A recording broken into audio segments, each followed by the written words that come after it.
बिस्मिल्लाहिर्रहमानिर्रहीम व्यूवर्स, आप लोग उम्मीद है खैर वाफियत के साथ होंगे। व्यूवर्स 2008 16 दिसंबर, आज से अप्रॉक्सीमेटली 15 या 16 साल पहले की बात है। I was in London, job पे था। वहाँ पे हमारे और बहुत सारे दोस्त भी थे, टीम के मेंबर थे। तो उनमें मेरा एक दोस्त था, कलीग था, उसका नाम था अब्दुल, जो बांग्लादेश से था। और दूसरा एक और दोस्त था, उसका नाम था प्रतीक, वो इंडिया से था। I was from Pakistan. तो हमारी आपस में बातचीत चलती रहती थी। तो वन डे मैंने देखा कि वो दोनों किसी बात पे बहस कर रहे हैं। तो मैं उनके पास गया और मैंने कहा कि यार बताओ क्या इशू है, तो मेरे भी नॉलेज मिलाओ, maybe I sort it out with you. तो पता चला कि 16 दिसंबर है आज, और अब्दुल प्रतीक को ये कह रहा है कि यार खामखा जो वो सीना चौड़ा कर रहे हो, पाकिस्तान के साथ अगर हम रहना चाहते हैं तो तुम कौन थे।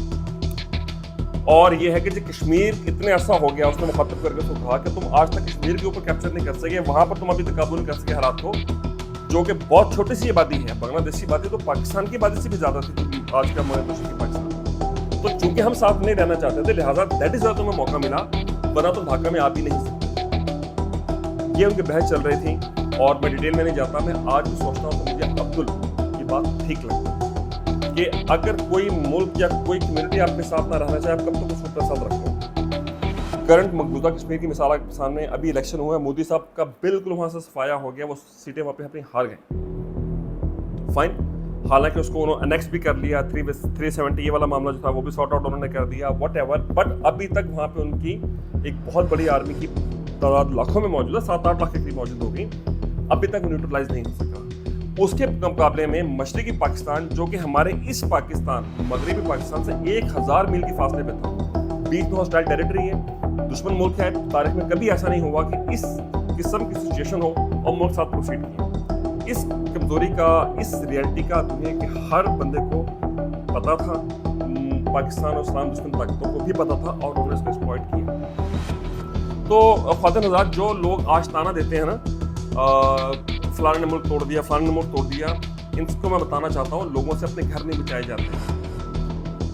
लोगों को तो अपने घर टूट जाते हैं, जिसमें सिर्फ एक बीवी और 2 बच्चे और एक तो 2-4 आदमी होते हैं। आप जाके देख लें सोसाइटी के अंदर, अपने कारोबार नहीं चलते, बिजनेस चलते, गाड़ियाँ मैनेज नहीं होती, अपने फाइनेंशियल एक्सपेंसेस मैनेज नहीं होते हैं लोगों से। लेकिन जब इंटरनेशनल लेवल पे बात करने की आती है, तो जो दिल चाहता है उसके ऊपर लोग अड़ जाते हैं।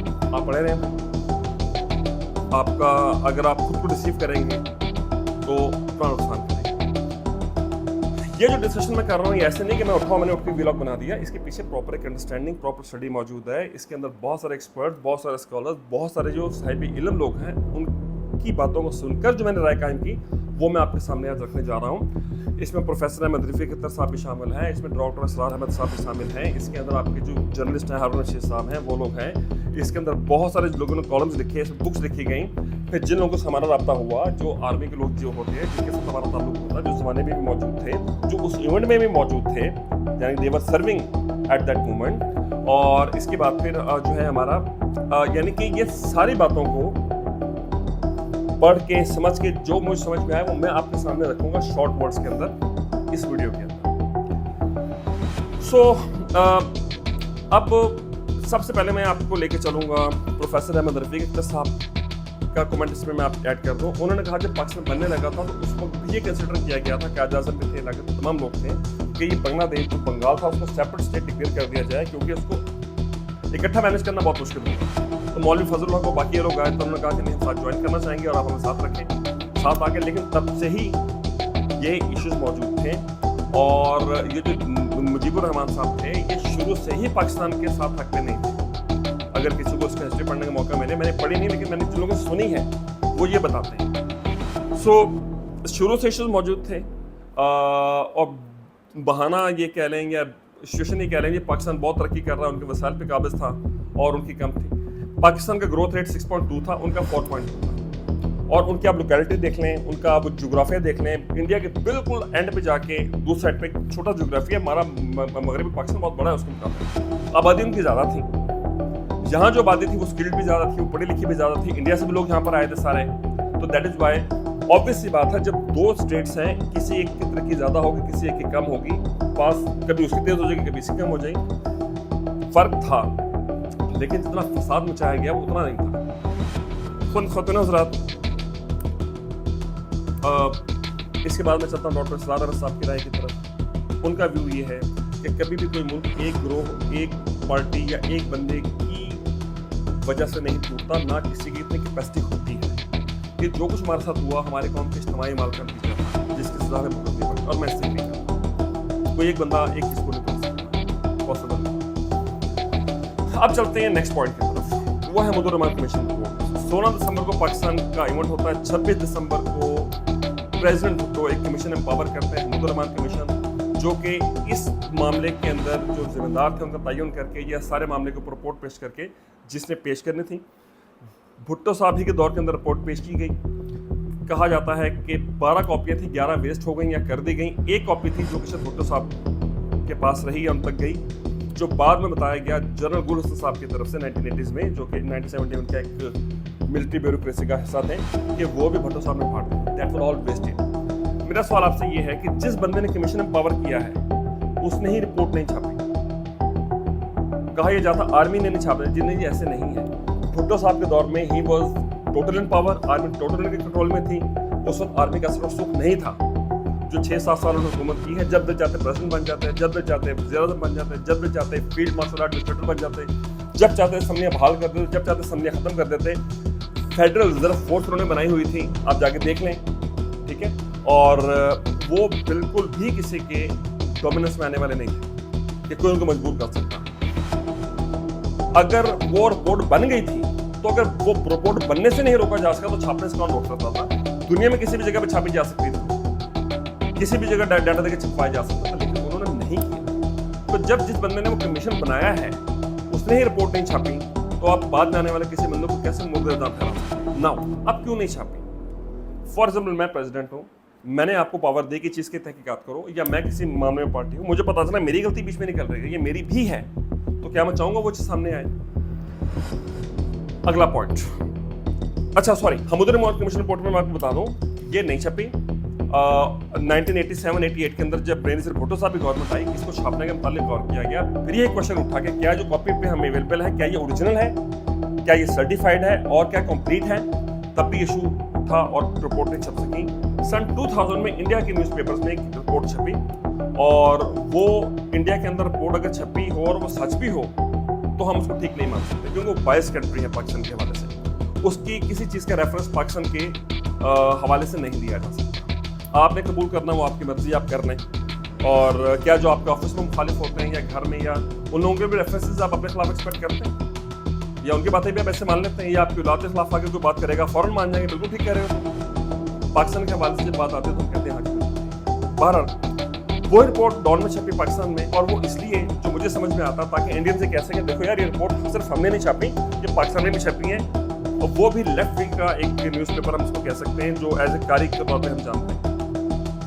किस्सा मुख्तसर ये कि आज तक वो रिपोर्ट जो कि नेट पे अवेलेबल है, जिस पे तारिक इस्माइल सागर साहब ने किताब लिखी मशरिक़ी पाकिस्तान की कहानी, उस पर अपने कमेंट्स दिए, कॉलम्स लिखे गए, अभी तक इस बात का तयन ही नहीं है कि क्या वो रिपोर्ट ओरिजिनल है या नहीं है, और क्या कंप्लीट है या नहीं। ख़वातीन हज़रात, जिस डॉक्यूमेंट की ऑथेंटिसिटी के ऊपर क्वेश्चन मार्क आ जाए, उसके ऊपर अब मैं क्या स्टडी करूँ, या उसके मैं क्या आपको रेफरेंसेस कोट करूँ? और फाइनली अगर वो सब कुछ ठीक भी मौजूद है, तो आफ्टर 55 ईयर्स अब वो डॉक्यूमेंट इतना रेलिवेंट नहीं रहा, और तमाम के तमाम किरदार फौत हो गए।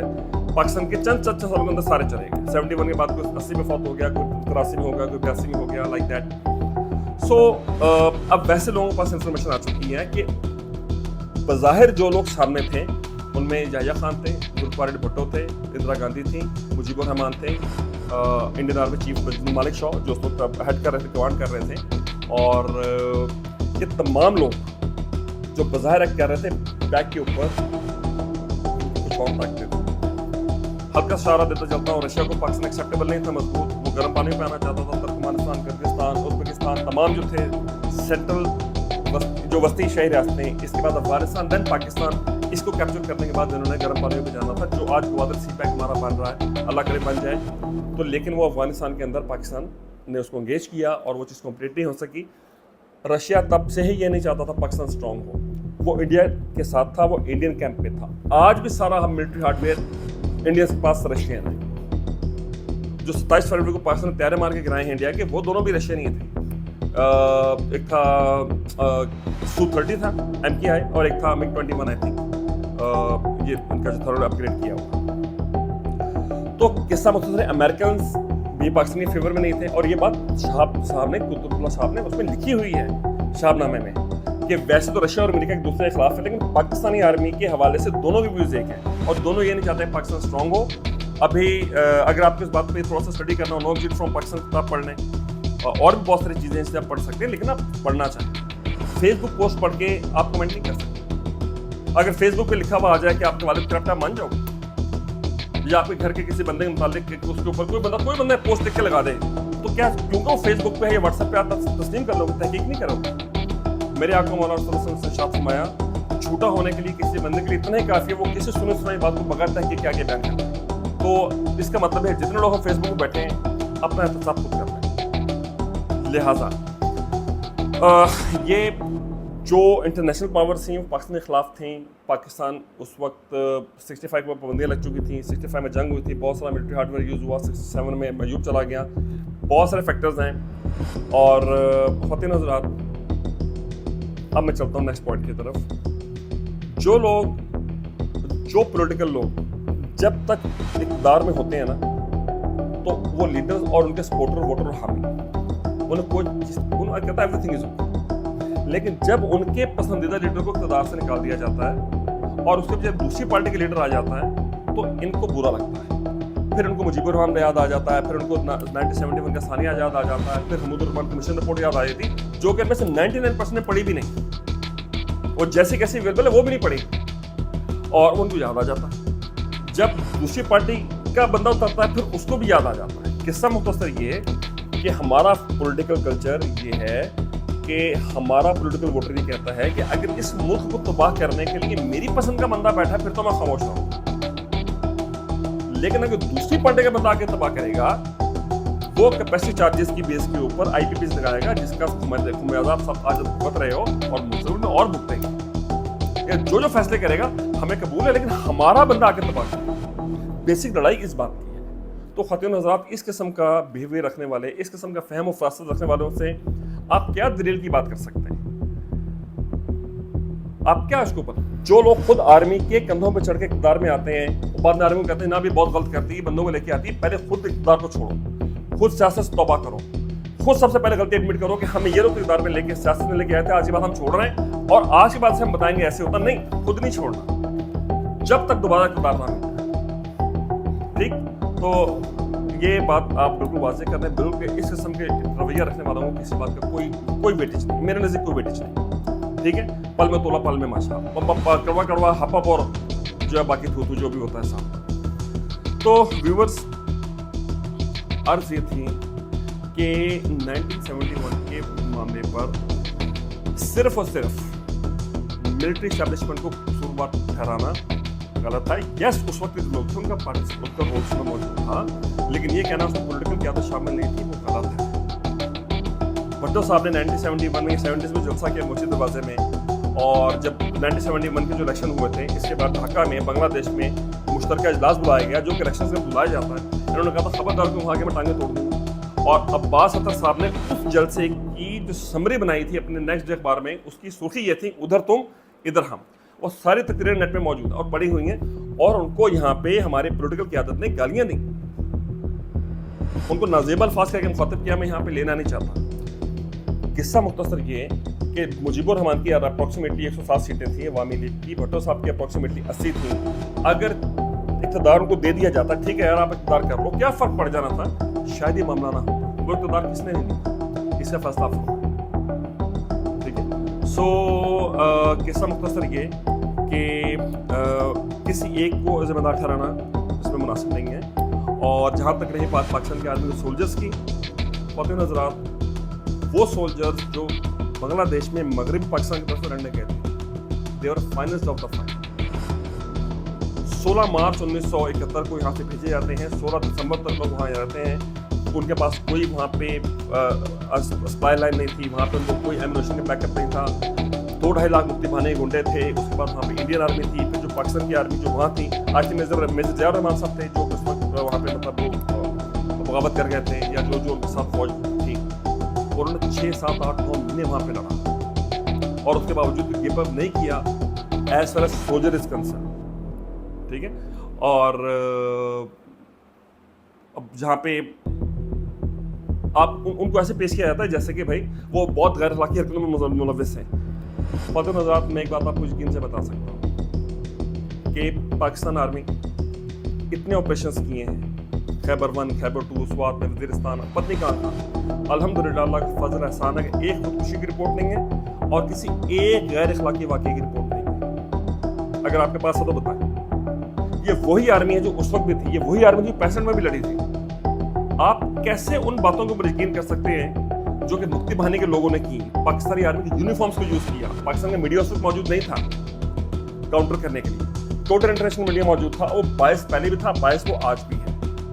और उन्होंने पाकिस्तान के खिलाफ बहुत प्रोपेगेंडा किया, दुनिया के अंदर पाकिस्तान के खिलाफ एक राय में पैदा की, दुनिया में पाकिस्तान की नफरत पैदा की कि पाकिस्तान बहुत ज्यादती कर रहे हैं, पाकिस्तानी वहाँ मार रहे हैं। तो भाई बात सुनो, करोड़ों में आबादी थी, 5-6 करोड़ आबादी थी वहाँ पे बांग्लादेश की। बांग्लादेश की अपनी आर्मी भी मौजूद थी, मुक्ति बाहिनी भी मौजूद थी। यहाँ से जो पाकिस्तानी पर्सन गया था वो 25-30 हज़ार के करीब होंगे। जो 92,000 में फिगर है वो गलत है, वो टोटल सिविलियन और आर्मी के बंदों को मिला के है। असल का 34 या 33,000 थी, और ये कंफर्म बात मैं आपको बता रहा हूँ। तो वो इतनी दूर जाके बगैर किसी सप्लाई लाइन के, बगैर किसी एमुनेशन के इतनी बड़ी आबादी को कैसे कैप्चर कर सकते हैं कि वो जो चाहे वहां पर जाके कर रहे हैं? Is it possible?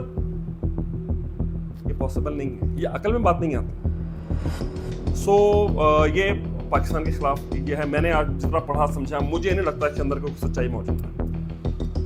और किस्सा मुख्तसर ये कि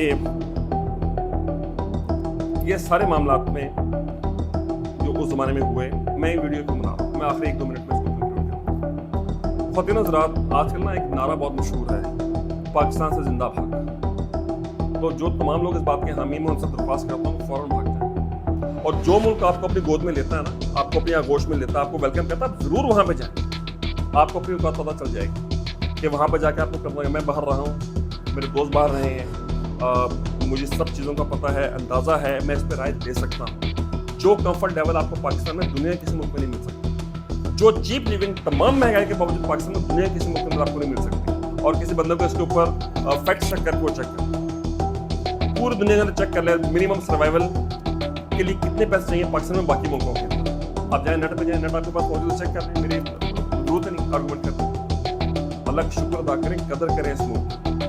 खुदा न खास्ता अगर अल्लाह ने नाखुश होकर हमारी नाशुक्रियों से, बातों से नापसंद फरमा के अगर किसी आजमाइश में डाल दिया तो खतरा लग पता जाएगा। फ़लस्तीनियों से बुरा हाल होगा इस मुल्क का, मैं आपको बता दूं। जितने दुनिया पाकिस्तान से तंग है और जितना इंडिया पाकिस्तान से तंग है और जितने से दुश्मन है, ये उनसे बुरा हाल आप करेंगे आबादी ख़त्म करने के लिए। तो लिहाजा अल्लाह ने एक अकल दी हुई है और सुना है कि सर होते हैं, दिमाग भी होते हैं सरों के अंदर लोगों के। ये अपनी पॉलिटिकल वाबस्तगी को अपने पॉलिटिकल लीडर से आप मोहब्बत करें, उसको वोट दें, वो आपका हक है, वो किसी को उस पर कोई इतराज़ नहीं है, लेकिन उसकी एक लिमिट है। अगर वो शख्स पाकिस्तान के खिलाफ बात करे, अगर वो पाकिस्तान की इज्जत वक़ार को ठेस पहुंचाए और अगर वो पाकिस्तान की सलामती के ऊपर क्वेश्चन उठा दे, तो फिर आपने उसका साथ नहीं देना। अगर आप गौरव तो फिर आप भी उसी में शामिल हो, फिर जो गलतियां वो करेगा आप उसके हिस्सेदार हो और आपको उसका नतीजा भुगतना पड़ेगा। मशरिक़ पाकिस्तान के जो किरदार थे, मुजीबुर रहमान, कुछ अर्से बाद ही उसके अपनी फौज में उसको मार दिया, बुद्धू बंगा में पूरे खानदान को मार दिया उसने। एक बेटी बाहर बच गई जो पढ़ने गई हुई थी, 2-3 दिन तक लाश पड़ी रही, उठाने वाला कोई नहीं। भुट्टो के साथ इंजाम क्या हुआ उसको अल्लाह माफ करे। देख लें आप, इंदिरा गांधी को देख लें, उसके पूरी रात खत्म हो गई तकरीबन खुद उसके साथ क्या मामला हुआ। रशिया पार्टिसिपेंट उसमें था, वो टूट गया। जो उसमें शामिल था, जिनको हम जानते हैं नहीं जानते, आप ये भूल जाए उनके साथ अच्छा हुआ होगा। और फिर 5-7 साल के बाद सारे मर के अल्लाह के हज़ूर पहुंच गए। जो किया होगा वो देख लिया होगा। लिहाजा ये गलती ना करें। कभी भी कोई शख्स पाकिस्तान से, मुल्क से इंपॉर्टेंट नहीं हुआ करता। किसी शख्स ने कितना जी लेना होगा, मुल्क बहुत बुलंद, बहुत ऊपर की चीज़ होती है। तो आज मैं देखता हूँ कि हमारे यूथ और हमारे लोग व्हाट्सएप पे, सोशल मीडिया पे, दिल चाहता वैसे यूज़ मैं ना करूँ फ्रैंकली, लेकिन इससे भाग भी नहीं सकते। ना डिसिप्लिन है, ना इल्म हासिल करते हैं, ना कोई स्किल हासिल करते हैं, ना कोई कारोबार शुरू करते हैं, ना जॉब की एफर्ट करते हैं, ना अल्लाह के हुजूर अपनी हाजात को सच्चे दिल से रात को हाजिर होकर पेश करते हैं, ना कुरान पढ़ते हैं, ना अल्लाह का जिक्र करते हैं। सिर्फ ये चाहते हैं कि ये इनको ना बैठे बैठाए सब कुछ मिल जाए। नहीं तो गुस्से में आ गए जनाब, जब फायदा हुआ तो व्हाट्सएप के ऊपर, पोस्ट के ऊपर आगे मर गए, जुड़ के बर्बाद हो गए, पाकिस्तान यूं है, पाकिस्तान वो है। यार पाकिस्तान छोड़ के चले जाओ, किसने रोका हुआ आपको? किसने बंद किया पाकिस्तान में? आप आर्मी ने रोका हुआ आपको कि पाकिस्तान से बाहर नहीं जाने देना। अब जाओ पाकिस्तान से बाहर जाके जॉब करो, भाग जाओ पाकिस्तान से जिंदा। लेकिन हो सकता है जिंदा वापस आने का मौका ना मिले आपको। क्यों? इसलिए कि कुछ अरसे में दुनिया में कुछ ऐसे हालात पैदा होने वाले हैं जिसकी तरफ अल्लाह वाले इशारा दे रहे हैं कि पाकिस्तान या मक्का मदीना सऊदी अरब तो एक्सेप्शनल है ना, वो तो डिस्कशन में बताते नहीं, वो तो मुकाम होता है। पाकिस्तान से हो सकता है ऐसे हालात पैदा हो जाए कि आप इस बात के लिए आपको इस बात की फिक्र पड़ जाए कि किस तरीके से पाकिस्तान पहुंच जाए। अगर बचना है तो शायद आपको आने का मौका ना मिल सके। ये हालात होने वाले हैं मुस्तकबिल में जाके। अल्लाह पाकिस्तान को, तमाम लोगों को मान में रखें, पाकिस्तान की कदर करें। इसकी कमियां कोताहियां प्रॉब्लम्स लाइफ में आती हैं, हर एक के साथ आती हैं। मकसद मेरे कहने का सिर्फ इताअत है कि अगर ज़ाती ज़िंदगी में नाकाम है तो इसका जिम्मेदार पाकिस्तान नहीं है। इसी पाकिस्तान के अंदर ऐसे लोग मौजूद हैं जो करोड़पति और अरबोपति हैं। इसी पाकिस्तान में लोग मौजूद हैं, वसीम अकरम था उसको आर्मी ऊपर लेके आई थी, इमरान खान को आर्मी ऊपर लेके आई थी, ऑपरेटर बना था, जावेद मियादाद को विकारी कौन ऊपर लेके आता, अपने टैलेंट के बेस पे आए थे। बेशुमार एक्टर्स हैं, बेशुमार सेलिब्रिटीज हैं, बेशुमार टीचर्स हैं, बेशुमार प्रोफेसर हैं। सो वो सक्सेसफुल हैं जो डिसिप्लिन है, मेहनत करते हैं, उनका कोई पास है, कोई वर्किंग करते हैं। जो कुछ नहीं करते वो बैठ के करते हैं, साथ में पोस्टें शेयर करते रहते हैं। तो ये जो हमारे करंट ये ट्रेंड है, ये अपने आप को धोखा देने वाली बात है। अपनी लाइफ में रिस्पॉन्सिबिलिटी खुद ओन करें, पाकिस्तान के लिए कुछ करें, पाकिस्तान को एक अच्छा शख्स बन के दें जो पाकिस्तान के लोगों को उम्मीद दे, होप दे, मोटिवेशन दे, उनकी मुश्किलात को हल करने की कोशिश करें और लोगों को आसानियाँ दें। रोने पीने से कुछ नहीं होता, अल्लाह भी इस बात को ना पसंद करता। तो ख्वातीन हज़रात, वो पॉलिटिकल वर्कर्स, वो पॉलिटिकल एफिलिएट्स जो अपने अपने लीडर्स के साथ बहुत बुरी तरीके से एफिलिएटेड हैं, उनकी खिदमत में अर्ज़ है कि अगर वो तवक्कुआत जो सिर्फ और सिर्फ इस कायनात के खालिक और मालिक से लगाई जा सकती हैं, अगर उन तवक्कुआत का कोई हिस्सा आपने अपने लीडर से लगा लिया तो मुसीबत में पड़ जाओ। एक बंदे ने आके नारा दिया था रोटी कपड़ा और मकान। क्या हशर हुआ आपको पता है? इस बात का करो, कौम का क्या हशर हुआ जब उस तरफ तवज्जो हुई तो कौम का क्या हशर हुआ? उसके बाद जो बंदा और बैठ के मैं यूं कर दूंगा, लाखों करोड़ों नौकरियां आ जाएंगी, लाखों करोड़ों घर बन जाएंगे, मुंह से ज़बान निकालना है। एक बंदा आता मुल्क से अंधेरे दूर कर देंगे, वो अंधेरे देख रहे हैं आज हम। तो अब स्ट्रेट बात करूंगा, नून लीग के वो लोग जो कि 3-4 साल पीटीआई के दौर में गर्म तवे के ऊपर बैठे हुए थे, मेरा और हमारा जीना हराम किया हुआ था, इन्होंने बोल पीटीआई के ऊपर क्रिटिसाइज कर रहे, वो ठीक कर रहे थे, उसको बुरा नहीं था। इनका शौक पूरा हो गया, 1.5-2 साल में, अभी तसल्ली बाकी है। अब पीटीआई की तरफ आ जाते हैं। 3-4 साल का दौर आपने पीटीआई का नहीं देखा, क्या चीज लाया था उसके अंदर? कुछ भी नहीं, 1-2 अच्छे काम किए होंगे, लेकिन टू दी ऑल क्या था? कश्मीर भी हमारे हाथ से गया उस दौर के अंदर, उस वक्त कोई प्रॉब्लम याद नहीं है, लेकिन जैसे हुकूमत गई तो उस वक्त सब दुनिया की चीजें बुरी हो। और भी बहुत सारे रिश्तों में जाना नहीं चाहता, सेंसिटिव मामला हो जाएगा। तो अब जो पीटीआई के दोस्त हैं मेरे, मैं दुआ करता हूँ अल्लाह करे उनके पसंद के लीडर आ जाए सॉलिड मिलना, ताकि वो अगले 3-4 साल में देख लें कि दूध का दूध, पानी का पानी क्या होता है। सो मुल्क अल्लाह के लिए बना है, इस्लाम के नाम पे बना है। जो कानून इस्लाम और अल्लाह के रसूल सल्लल्लाहु अलैहि वसल्लम की तायद में होगा, उनकी अहकामात के मुताबिक होगा, वो ठीक है। इसके अलावा तो फिर LGBTQ है, उस तरह की चीज़ें हैं आपके पार्लियामेंट के अंदर, और ये तमाम पार्लियामेंट आपके पास होंगे, जाके देख लें कौन कौन सी पार्टी ने बिल अप्रूव किए हुए थे। तो थोड़ी सी खुद शर्म कर, ठीक है? जो सियासतदान कोई भी हो अपने आप को हुकूमत में नहीं रख सकता, जो बंदा अपने आप को हुकूमत पे ला नहीं सकता, वो आपकी तकदीर और मेरी तकदीर क्या बदल सकता है? ये बात आपकी अकल में आती? अल्लाह ने हमारे माँ पर अल्लाह का जिक्र करें, अल्लाह की तरफ जो हो, फजूल एक्टिविटीज में टाइम ज़ाया ना करें। मेरे साथ 150 वीडियोस होंगी, तो शायद मैं एक वीडियो से पॉलिटिकल चीज़ों या दूसरी तीसरी वीडियो होगी बना रहा हूँ। मैं इस पर नहीं आना चाहता, लो लेवल के टॉपिक्स हैं। I don't want to communicate on this low level topics. मैं वो बात करना चाहता हूँ जो अच्छी हो। आप 10 साल बाद भी अगर वीडियो देखें तो आपको फायदा। ये फजूल डिस्कशन होती हैं, लेकिन बहरहाल सूरत हाल ये है कि चूंकि हमारे लोगों के पास करने को काम कोई नहीं है, तो बसा औकात हालात ऐसे बन जाते हैं कि चलो यार इसके ऊपर भी गुनाह थे, चलो हमारा कोई एक रिकॉर्डेड बयान इसके ऊपर आ जाएगा। तो जिस किसी को मेरी इस बात पर एतराज़ है वो भी रिकॉर्डेड बयान के अंदर अप्लाई कर दें। पर्सनल डिसीजन में बेस्ट टाइम मेरे पास नहीं है।